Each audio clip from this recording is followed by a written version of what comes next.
Hi guys, today I'm here with my friend Akayla. Hi guys! Today we are going to be talking about our top 10 tips for recovering from an eating disorder.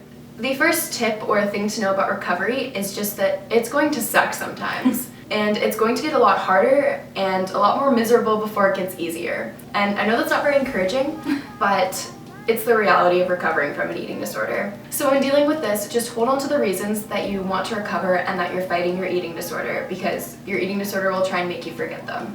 One example for me is that earlier in my eating disorder, I was told that I probably wouldn't be able to have children, and for me that was a huge blow.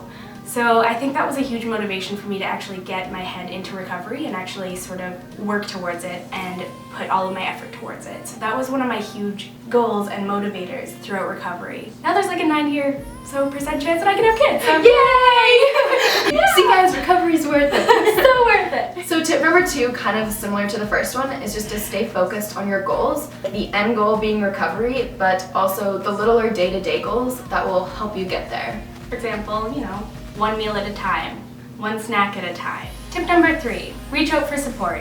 You can't do it alone. There's a quote that I really love that I read around the beginning of my recovery, and it was, "You alone can do it, but you can't do it alone." You are the one that has to make the decision to recover, that has to challenge yourself and change your way of thinking, fight this disease, but you can't do it alone. You need the support of your family, your friends, GP, your psychiatrist, a therapist, and they can help keep you accountable when you're struggling too. So tip number 4 is be open and honest. Eating disorders thrive in silence. Just like when you're struggling, you need to tell people, because the more you just keep it to yourself, that's when your eating disorder will rise up and just start taking back control of little areas of your life. Tip number 5 is to get rid of any old triggers. So these can be old clothes, scales, pictures that you might have, music or songs you might have listened to, negative people in your life. I think the big one for me was music. There are some songs that I just cannot listen to. As soon as I hear some songs, it's like my mind just reverses. It's like it jumps immediately back into that same mind frame that I was in my eating disorder. So there are some songs I just can't listen to, even if I love them. For me, it's clothes. I just had to get rid of a lot of clothes that I had and just go shopping and buy new clothes that fit me and that I felt better in. The other big one for me was pictures. I had to delete all of the body pictures that I took, or pictures of the scale, or whatever it was. I just had to go through my phone and just delete all of those. So tip number 6, stick to your meal plan. It's super important, and incorporating fear foods on a regular basis, because as soon as you start to eliminate those fear foods again, they become so much more fearful than they would be if you would just keep eating them. Tip number 7 is if you're reintegrating exercise, make sure that it's social, so you're not exercising alone.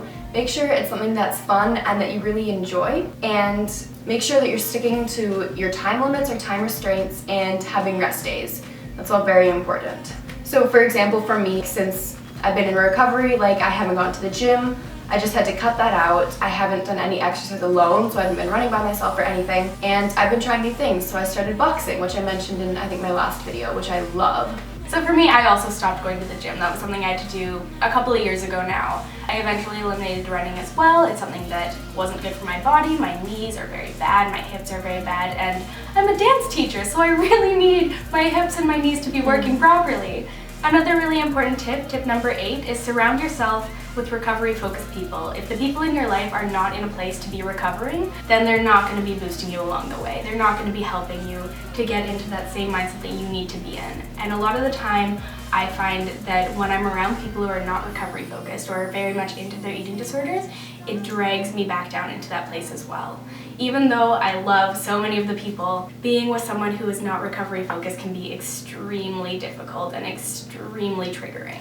And it doesn't even have to be people with eating disorders that aren't recovery focused, but people that are focusing on losing weight, on eating super healthy, on restrictive diets, and not eating certain food groups, are very body and vanity and appearance obsessed, and are very negative towards themselves and other people, gossiping or talking badly about themselves and their body. So it doesn't have to be a person with an eating disorder, but just those negative influences can really influence your mood and bring you down and be very triggering. Residential treatment, it's a bunch of girls living together, so there can be a good mood in the house, there can be a bad mood in the house, but I think something that really was so helpful to both of us is that when we were there, everyone was super motivated, really wanted to recover. For the most part, it was a really great group of girls, so it was very motivating and inspiring, and we would support each other and help challenge each other. So it's just like a very good positive environment. Yeah, and it doesn't always necessarily mean that you have to cut people out of your life completely. Like an example is just like I've had some friends I need to set boundaries with, just saying like, hey, would you mind not sending me Snapchats of you at the gym, not talking about how often you go lift weights or whatever, because I find that super triggering.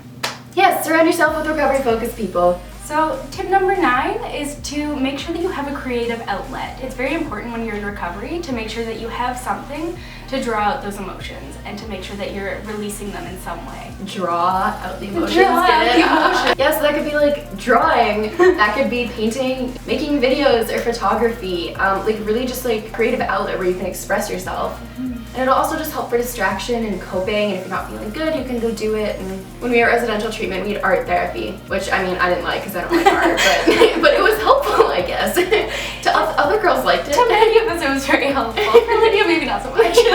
Our last tip number 10, is just at some point you have to say goodbye and you have to just let go of your eating disorder. This has been really hard for me because I've like really relied on my eating disorder and depended it, and it feels like it's just become a part of my identity. There's just that point where you just have to say, you know what, like I'm just letting my eating disorder go. I don't need to have one. I don't need that label. Like I'm done with my eating disorder. I don't have an eating disorder anymore, and you just have to move on from it and say goodbye. Saying goodbye and doing the grieving process is so important, because if you don't say goodbye, then you can't let it go.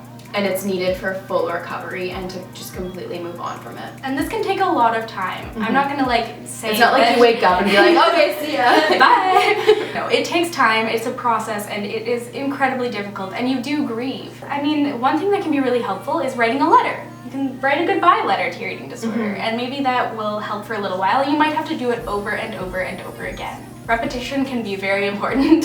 Yeah, this is probably one of the hardest things. Until you let go of your eating disorder, you can't really find out who you are. You can't move onwards with your life. No. Alright guys, so those were 10 tips for recovering from an eating disorder. Let me know if you liked this video and if you'd like to see more of this kind of video. If you'd like me to film with Kayla again. So I will see you guys in my next video. Bye guys. Bye.